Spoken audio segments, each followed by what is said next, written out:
साथ बैठे हुए, शायद नहीं दिखाई पड़ता हो कि भगवान के साथ बैठे हैं। ये सत्संग को भगवान का अंग ही कहा गया है। ये सत्संग जो है, जो हो रहा है, ये भगवान का अंग। जैसे आपका कोई अंग पकड़ ले, समझिए आपको पकड़ लिया। तो सत्संग जो है, देही सत्संग निज अंग भवभंग शरण सुखारी। ये सत्संग परमात्मा का अंग जो सारे भव के दुखों का निवारण होता है, साधारण नहीं है।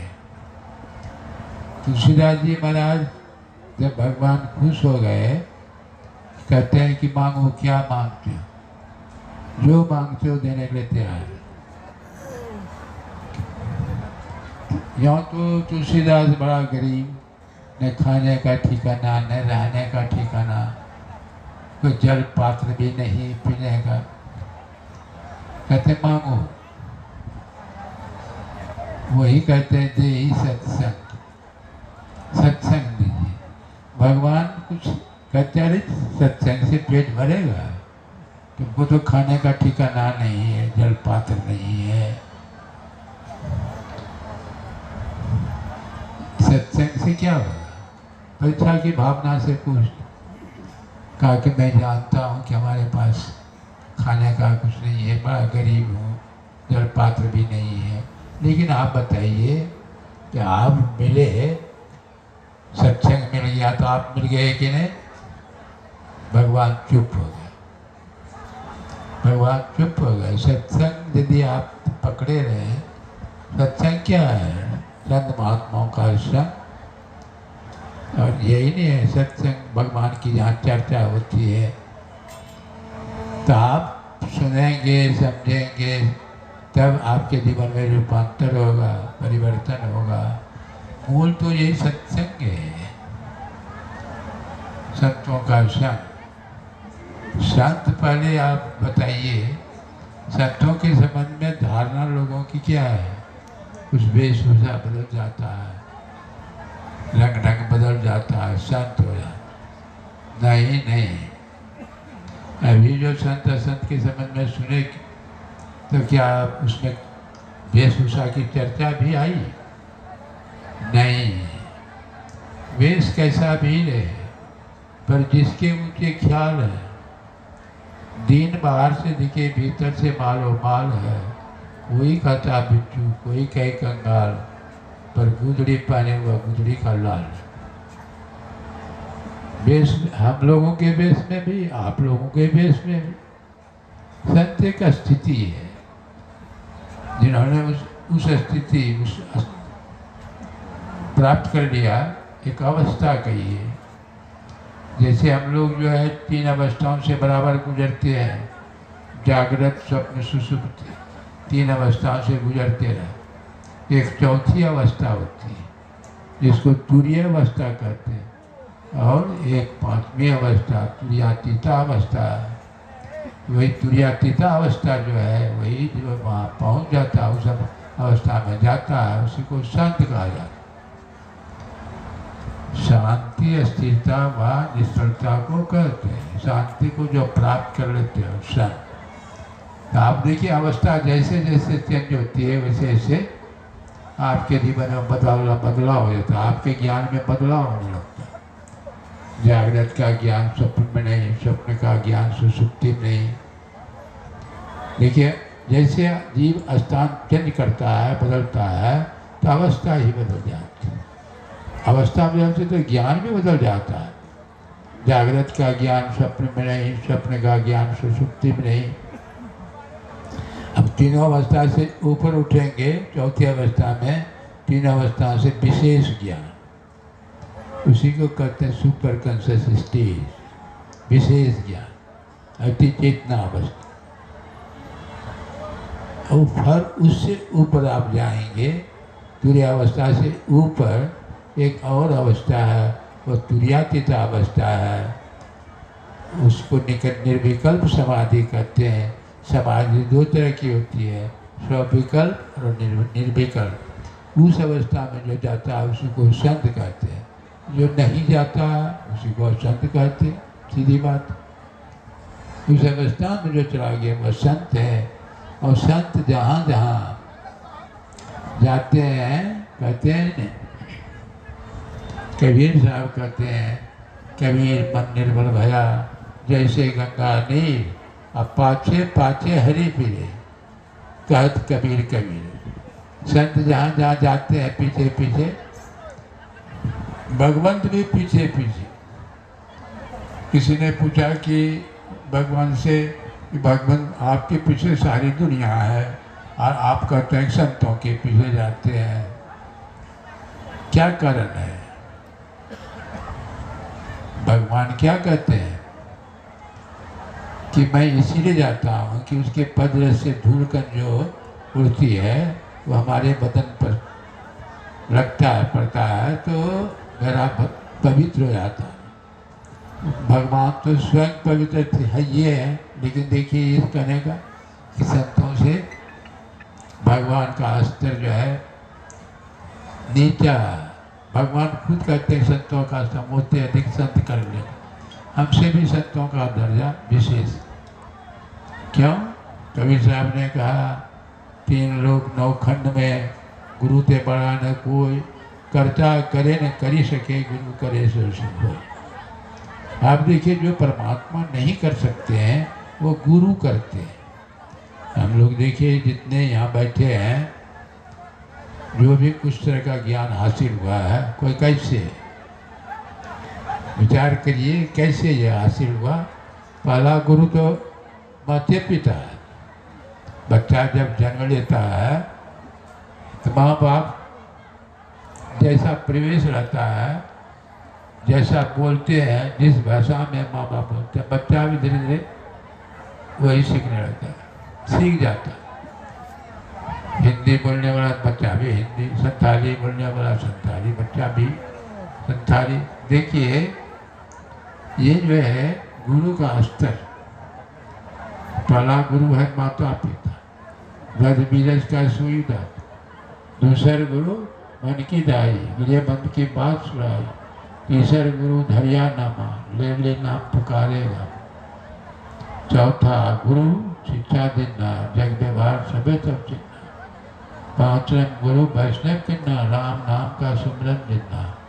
छठा गुरु भरमगढ़ तोड़ा, दुविधा मेटी एक से दो। सातवें गुरु सत शब्द रखाया, जहाँ का तत्व तहाँ पहुँचाए। सात गुरु संसार में, सेवक सब संसार। सदगुरु सोई जानिए, जो भवजल उतारे पार। इतने गुरुओं से हम लोग कुछ न कुछ सीखे। अंतिम गुरु संत, जो सारे दुखों से पार, वो सातवां गुरु संत। आप विचार करिए तो परमात्मा तो हम आपको सृष्टि, ये सृष्टि परमात्मा की है। ये जंगल पहाड़ नदी नाला हम जितने देखते हैं, हम जो कुछ बन पाए हैं, जंगल का लकड़ी, जब वह टेबल कुर्सी पलंग का रूप धारण करता है तो लकड़ी से विशेष कीमत है।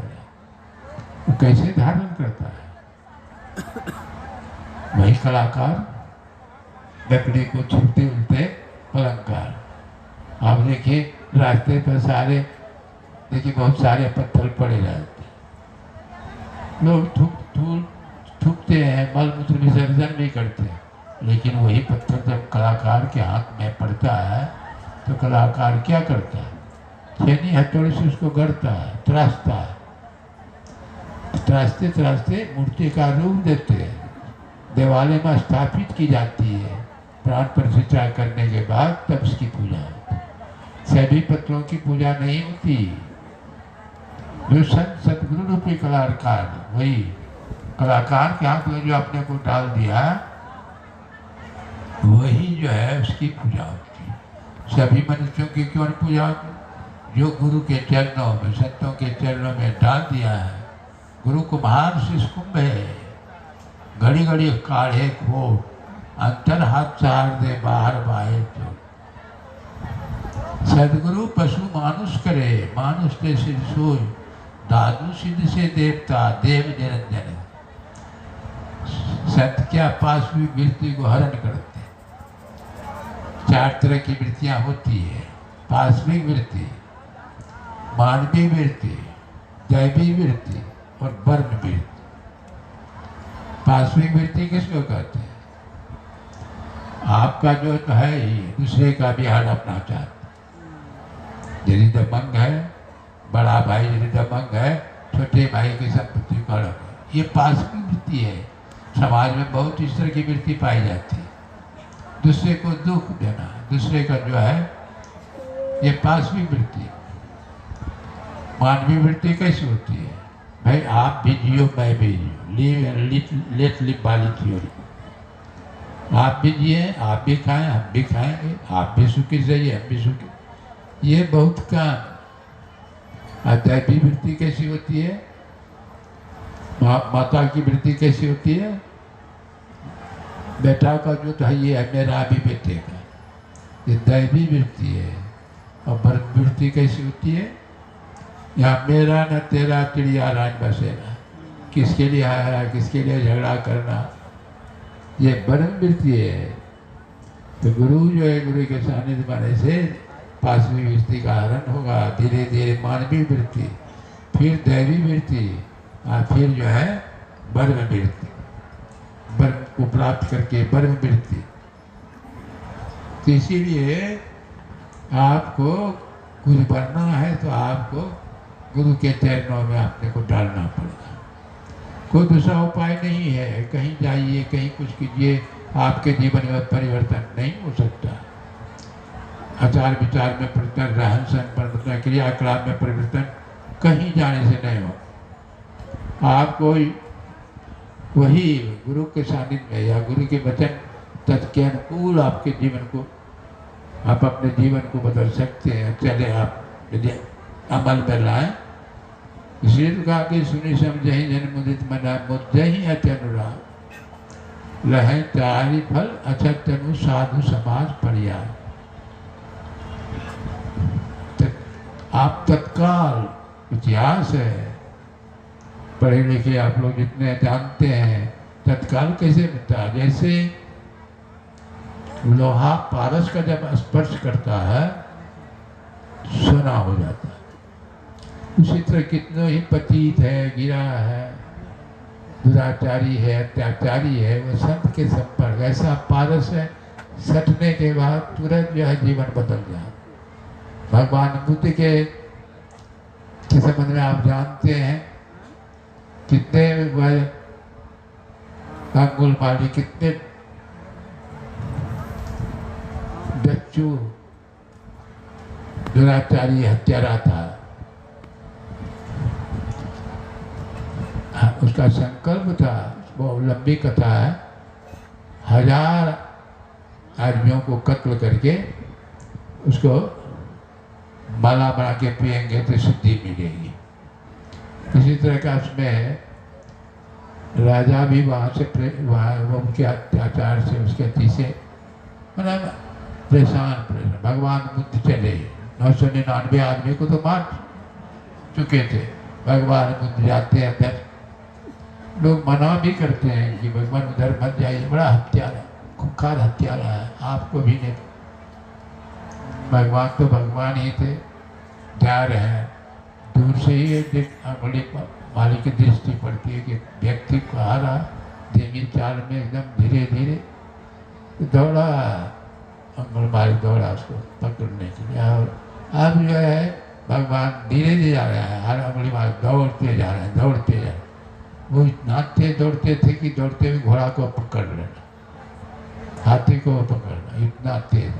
अब भगवान पूरी धीरे धीरे जा रहे हैं, पीछे पीछे जो है दौड़ रहा है, दौड़ रहा। अंत में रुक कहते क्या है? रुको। भगवान बुद्ध कहते हैं मैं तो रुका हुआ हूँ, तू का रुके, कब रुकेगा? जैसे ये वाणी इसके छाती में तुरंत जीवन बदल गया। क्या आप भगवान बुद्ध हैं? कहा हाँ। तलवार फेंक दी, अब वो बिच्छू बन गए। आप विचार देखिए, जो राजपाट सेना भी नहीं कर सकती, राजा को कोई कानून उसको प्राप्त, तो संतों के संपर्क में जरा सा आने से इसके जीवन में और कहीं जाने से नहीं होगा। एक खम्बा उठते हुए जा रहा था तो कोयल कहती है कि चाचा कहाँ जा रहे हैं? कहा मैं दूसरे मुल्क में जा रहा हूँ। क्यों? यहाँ के लोग हमारी आवाज़ को पसंद नहीं करते। कोयल कहती है चाचा यहाँ के लोग जब आपकी आवाज़ को नहीं पसंद करते हैं तो दूसरे जगह जाएंगे तो वहाँ के लोग कैसे पसंद करेंगे? दूसरे जगह जाने से कुछ नहीं होगा, आप आवाज़ को यहीं बदलिए। यहाँ के लोग पसंद करने लगे तो जहाँ भी जाइएगा पसंद देगा। तो उसी तरह संतों के सानिध्य में जो दीक्षा देते हैं तो बिल्कुल उसका आचरण भी कीजिए। देखिए, आप कहीं जाने का जरूरत नहीं है, आप घर बैठे पूजा हो, घर बैठे जाएगा आपकी पूजा होगी, कहीं जाने का जरूरत नहीं है। बहुत सारे मैंने इतिहास हैं। 10वें गुरु जो है पंजाब में 10 गुरु देखे तो कहीं उनकी जीवनी कैसी है। वो तो घर गृहस्थी में रह करके बहुत महान ऊंचे दर्जे के संत। इसीलिए हम लोगों को चाहिए कि हमारे जैसे ये हम लोग भाग्यशाली हैं कि ऐसे संत सतगुरु का दर्शन सानिध्य में रहने का मौका मिला। बहुत लोग दर्शन किए हैं गुरु महाराज। एक दिन गुरु महाराज बैठ करके जब बैठे थे तो गुरु महाराज कहते हैं हम बहुत बड़े भाग्यशाली हैं। उसी समय और सब सत्संगी विश्वानंद प्रोफेसर भी वहाँ बैठे थे। गुरु महाराज कह रहे हैं कि हमको बहुत ऊंचे संत मिले हैं, हम तो बहुत भाग्यशाली हैं। विश्वानंद क्या कहते हैं कि महाराज क्या मैं आपसे कम भाग्यशाली हूँ?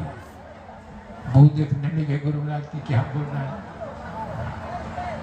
तब विश्वानंद कहते हैं कि आपको तो गुरु खोजने में बहुत जो परेशानी उठानी पड़ी, बड़ा भटकना पड़ा। आपको तो आप जैसे संत गुरु को बिना प्रयास से मिल गया था। हम भाग्यशाली जा रहे हैं कि आप भाग्यशाली हैं। गुरु महाराज चुप। तो कहने का मतलब क्या हुआ? जीवन में बदलाव, समाज में बदलाव, देश में बदलाव, सब चीज़ में बदलाव अध्यात्म के बिना नहीं संभव है। कानून पर कानून बनाते रहिए, सबको जो है पक्का का घर बना दीजिए। सब वो तो संसारिक सुविधा बढ़ाता है, उससे आपको शांति मिल जाएगी, सारे दुखों का अंत हो जाएगा। नहीं, इसलिए जितने आप हमारे सत्संगी भाई बहन जो है दीक्षित हैं, दीक्षित जो बहुत है 30 लाख से तो कम नहीं है, 30 लाख से कम नहीं है। लेकिन देखा जाता है विडंबना है, आपस में प्रेम नहीं है, आपस में ईर्ष्या, बहुत तरह की बात है। तो इसका कारण क्या है? मैं कारण एक ही समझता, दूसरा कोई कारण नहीं है। जो विचार तो ले लिया है लेकिन जीवन में उतारा नहीं, तदनुकूल आचरण किया नहीं। यही कारण है गांव में एक दो गांव में 2 आश्रम, एक पूरब एक पश्चिम, और दोनों में से आदमी। आप देखिए संतमत की, हमारे संतमत की स्थिति आपको सबको मालूम है कैसी स्थिति है। शिष्टाचार का अभाव है, अनुशासन का अभाव है। कहाँ है प्रेम का अभाव? तो ये कारण क्या है? आप जो है एक गुरु को मान करके आप जो है उनके उपदेश आदेश के अंदर नहीं रखेंगे, नहीं रखे हैं तो इसीलिए ये तरह उथल पुथल हो रहा है। यदि आप इसका उपदेश के अंदर रखेंगे, देखिए हम कैसा जीवन होता है, कैसा जीवन होता है। विशेष समय नहीं है अब कहने का, इसीलिए मैं आप लोगों से यही निवेदन करूँगा, आग्रह करूँगा कि प्रेम जो है बना कैसे बने, एक को जानना, एक को मानना, समझ रहे हैं। विचार जब एक होता है तभी प्रेम होता है। विचार में अंतर जब होता है तो आपस में, आप परिवार में देख लिए, विचार सबका मिला जुला तो सब बड़ा मेल जोल है। विचार में अंतर हुआ तो बंटवारा शुरू।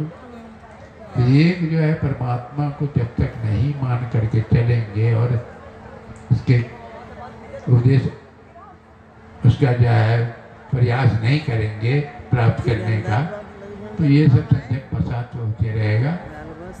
इसलिए यही आग्रह है कि कोशिश करना प्रेम से जीने का, प्रेम से रहने का, प्रेम ध्यान करने का। ध्यान जो है अभी देखिए यहाँ जो है ये तो ध्यान का स्तर ही है। ये तो पूज्यपाद जो है आप जानते हैं, इनके सानिध्य में तो बरसों रहने का सौभाग्य मिला। साई स्वामी जी महाराज बरसों किताब नहीं पढ़ते हैं, किताब में संतों का लक्षण यह हुआ है तो पढ़ते रहता था, लिखता भी था। हर क्रियाकलाप, रहन सहन, व्यवहार। एक हरियाणा की घटना है। हरियाणा, यहाँ एक भक्त ऐसे थे, बहुत यहाँ के बाबा से इतना श्रद्धा प्रेम, पति पत्नी दोनों हर साल ध्यान में भाग लेते थे, आते हर साल। कभी कभी दान पुण्य बहुत भी करता था आश्रम में। तो हम लोग जो जा रहे थे वही हरियाणा में सत्संग करने के लिए, उनके घर के बगल होकर के गुजर गए, रुके नहीं उनके गांव में। उनके घर पर हम लोग रुके नहीं, वहाँ से कम 50 किलोमीटर दूर जाना था, सीधे चले गए। इनके मन में बड़ा अथी हुआ, दुख हुआ। ड्राइवर थे, बड़ा दुख हुआ। कितना जो है बाबा हमारे घर के बगल होकर गुजरे, लेकिन जरा सा भी रुके नहीं। आप देखिए एकदम दूसरे दिन वह ड्राइवर जो है पत्नी के नमाज पहुंच जाते हैं जहाँ हम लोगों का प्रोग्राम हो रहा था। बाबा पलंग पर लेटे हुए थे, अपनी बगल में कुर्सी पर बैठे थे। अब वो आ करके बाबा को बेछूट गाली देने लगे। इतना गाली शुरू कर दिए, हमको बर्दाश्त नहीं हुआ, बर्दाश्त नहीं हुआ। बाबा चुपचाप जैसे हंस रहे हैं, चुपचाप सुन हंस रहे हैं। हम कहे भागो भागो यहाँ से भागो। बाबा कहते हैं नहीं, काट कूट धरती से लेखनी बन रहा है, कुटिल भजन संशय से और से सहान है। ये संत की परिभाषा है।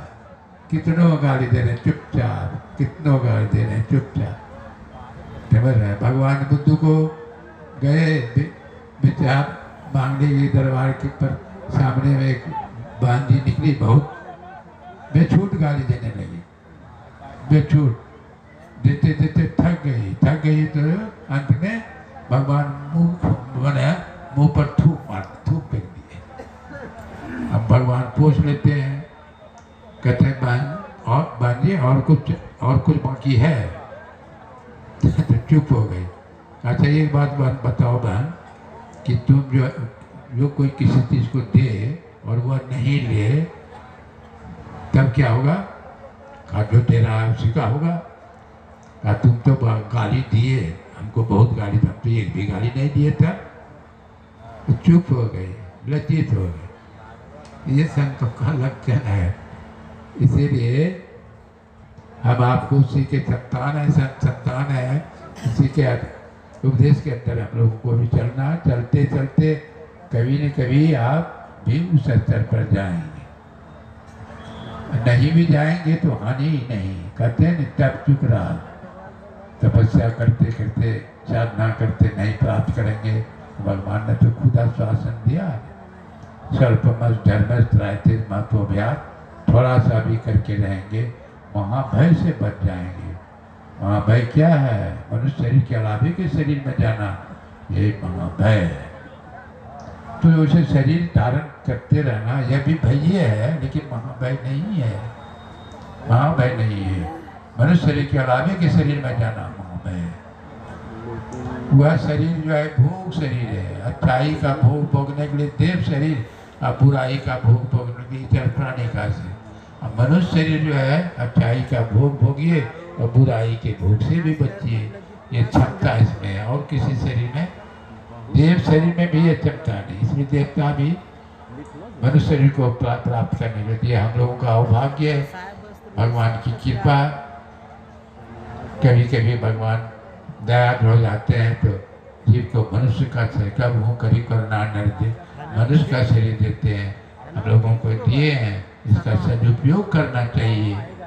ऐसे नहीं किसी तरह जीवन बीत जाए, कुछ काम में, कुछ भोग में, कुछ नींद में खोया, आया समय जब मौत का तो सोच के रहिए। बोलिए श्री सद्गुरु महाराज। जीवन में बदलाव, देश में बदलाव, अध्यात्म के बिना